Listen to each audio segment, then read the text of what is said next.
Marco, bonjour Eva, bonjour à toutes, bonjour à tous. Bienvenue dans Instant Vérité.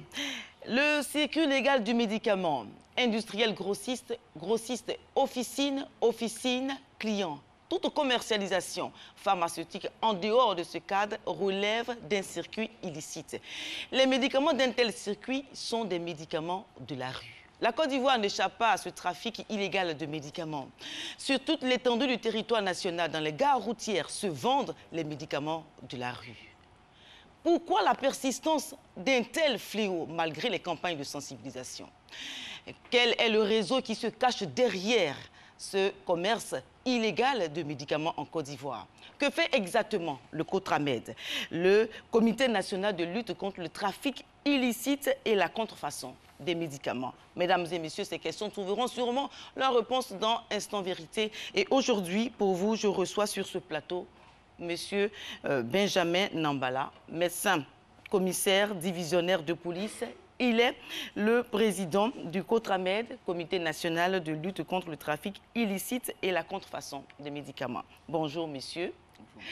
Bienvenue sur le plateau de Instant Vérité. Alors, vous êtes le président du Comité national de lutte contre le trafic illicite et la contrefaçon des médicaments, comme je viens de le dire à l'instant. Alors, quelles sont les missions assignées à ce comité? Je crois que ça fait 2 ou 3 ans, 4 ans que vous existez déjà sur...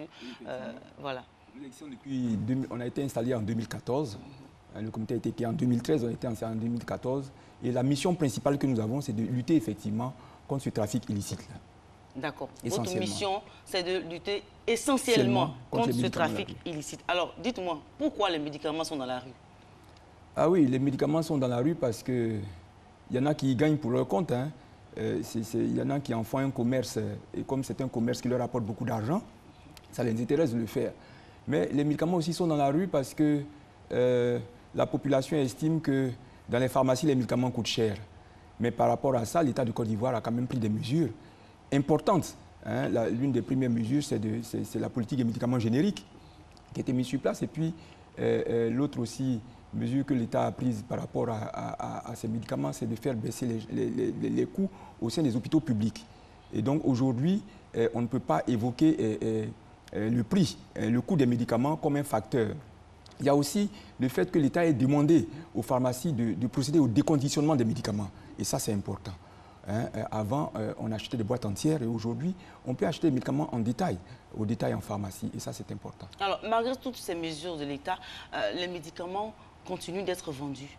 Dans les rues et même dans des endroits qui sont assez spécialisés pour cela. Ce n'est pas seulement les pharmacies, les officines, mais des endroits qui sont assez spécialisés. Alors, tout à l'heure, vous avez parlé d'un aspect assez important. Vous venez de dire qu'il y en a qui profitent de cela. Alors, selon vous, quelles sont les sources d'approvisionnement de ces marchés noirs? Alors, madame, il y en a 2 sortes, les sources d'approvisionnement. En interne, vous avez les détournements qui se font par certains individus de médicaments périmés qu'ils reversent dans les marchés, des médicaments parfois de bonne qualité, et puis les dons par les organismes, il y a des détournements qui se font, qui se retrouvent dans la rue. Alors, mais ce qui est important, le plus important, c'est ceux qui viennent de dehors. C'est des médicaments qui sont déversés dans nos marchés par des mafias organisées. D'accord, par des mafias organisées. Et effectivement, vous êtes commissaire. Oui. N'est-ce pas? Oui. Vous êtes commissaire de police, vous êtes médecin en même temps. Ces mafias, quel est le réseau de, ces mafias? Quel est le réseau? Est-ce qu'on peut faire un profilage?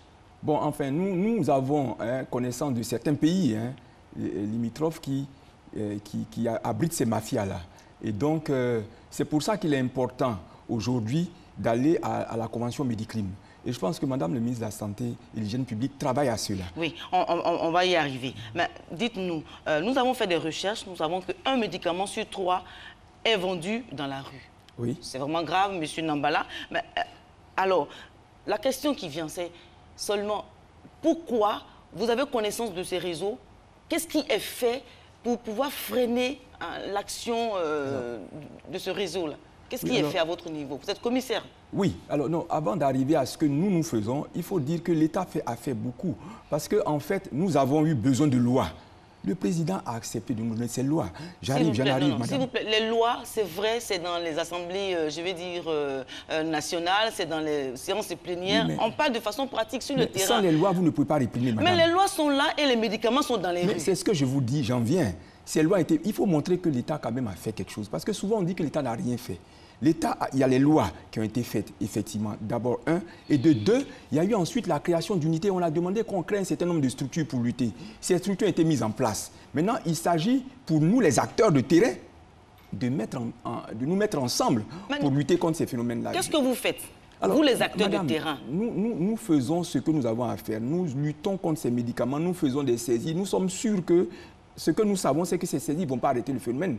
Par contre, ce que je peux vous signaler, c'est que pour nous, les acteurs de terrain, il est important que nous jouions tous dans le même camp.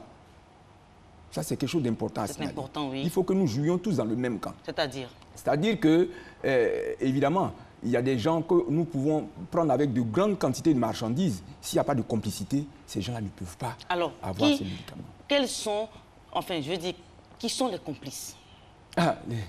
Non, dites-nous, nous sommes... Non, de toutes les façons... Non. On va jouer 4 sur table. Oui, madame. On va être vraiment très, je vais dire, franc ce matin. Oui, absolument. Dites-nous, qui sont ceux, ou bien, quelles sont les structures qui sont derrière ce trafic?